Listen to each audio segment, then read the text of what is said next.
আমরা ৩০০ টাকা বেতনে চাকরি শুরু করছি মাসিক। তারপরে এইভাবে করতে করতে আপনার ২০১২ সালে আমি নিজে ওয়ার্কশপ দিই। ওয়ার্কশপ দিয়ে আজকে এই পর্যায়ে আসছি।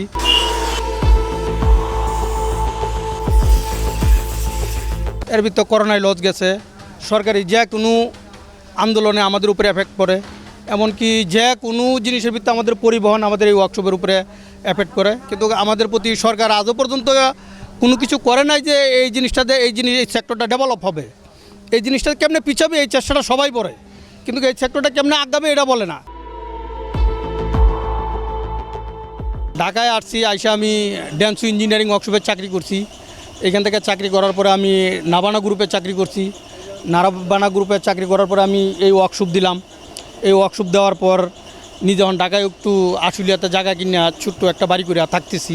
ক্যাশ সাপোর্ট আমার গাড়ির মালিকরাও কিছু দিছে, বাড়ির থেকে আনছি কিছু, চাকরি করে জমাইছি কিছু, এভাবে মিলাই নিয়ে এই প্রতিষ্ঠান আজকে এই পর্যায়ে আসছে। শুরুতে 10 জন নিয়ে শুরু করি, এখন মোটামুটি 35-40 জন করতেছে। 4-5 লাখ টাকা স্যালারি প্রতি মাসে এখন আমি দিতেছি। করোনায় আমাদের অনেক লস গেছে, বাড়ির থেকে টাকা এনে আমাদের এখানে ঋণ শোধ করতে হয়েছে, টোটাল বন্ধ ছিল, কিন্তু জায়গার ভাড়া দিতে হয়েছে, স্যালারি দিতে হয়েছে, এই টাকাগুলি তো আমাদের কাছে ছিল না। এমনকি এই যে কয়েকদিন আগে আন্দোলন গেল, এই আন্দোলনও আমাদের ওয়ার্কশপ বন্ধ গেছে, এত আমাদের স্যালারি দিতে হয়েছে, ভাড়া দিতে হয়েছে। এই ব্যাপারে কেউ কোনো কিছু দেখার মতো নয়। কিন্তু ওই যে এর আগে বললাম, অসুবিধা করার জন্য সবাই আছে, কিন্তু সুবিধা দেওয়ার মতো কেউ নাই।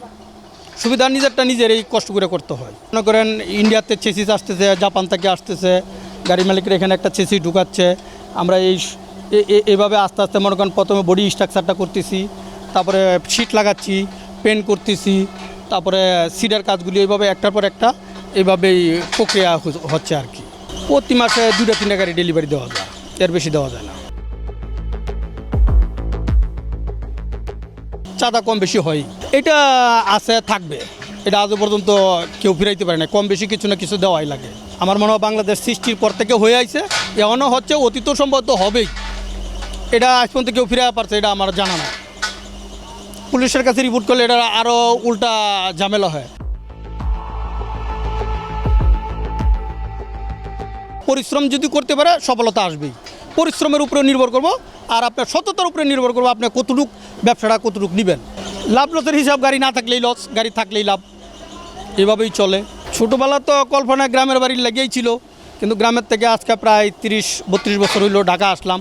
এখন তো হিসাবে গ্রামে যাওয়াই পরে কম, ঢাকাতে এখন থাকতে হয়। এটা হলো আপনার রিজিকের তাগিদায় এটা ঘটছে, কিন্তু ঢাকাতে আসবো এটা হয়তো কোনো সময় কল্পনা ছিল না। যে কোনো কারণে আইসা কাজ করতেছি, আজকে আল্লাহ হয়তো এই সফলতার মুখ দেখাইছে।